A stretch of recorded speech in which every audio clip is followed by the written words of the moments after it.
पानीपत का दूसरा युद्ध भारतीय इतिहास का एक महत्वपूर्ण युद्ध था, जो 5 नवंबर 1556 को हरियाणा के पानीपत नामक स्थान पर लड़ा गया।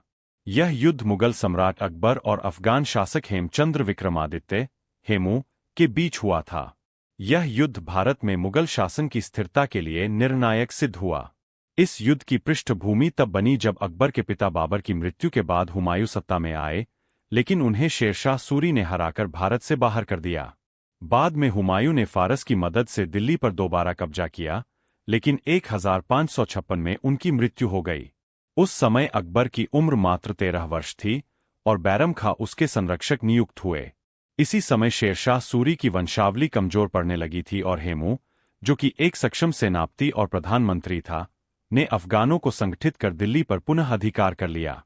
उसने स्वयं को विक्रमादित्य की उपाधि देकर हिंदू सम्राट घोषित किया। हेमू की सेना ने दिल्ली और आगरा पर कब्जा कर लिया था। बैरम खां ने इस चुनौती को गंभीरता से लिया और अकबर के नेतृत्व में मुगल सेना को पानीपत की ओर कूच कराया। दोनों सेनाएं पानीपत में आमने सामने हुईं। हेमू की सेना की संख्या मुगल सेना से अधिक थी और प्रारंभ में वह युद्ध में विजयी होता दिख रहा था, लेकिन युद्ध के दौरान हेमू की आंख में एक तीर लग गया और वह बेहोश होकर गिर पड़ा।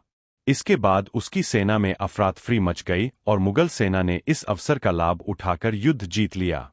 इस युद्ध में हेमू की हार और मृत्यु के साथ ही दिल्ली और उत्तरी भारत पर मुगल साम्राज्य की पकड़ मजबूत हो गई।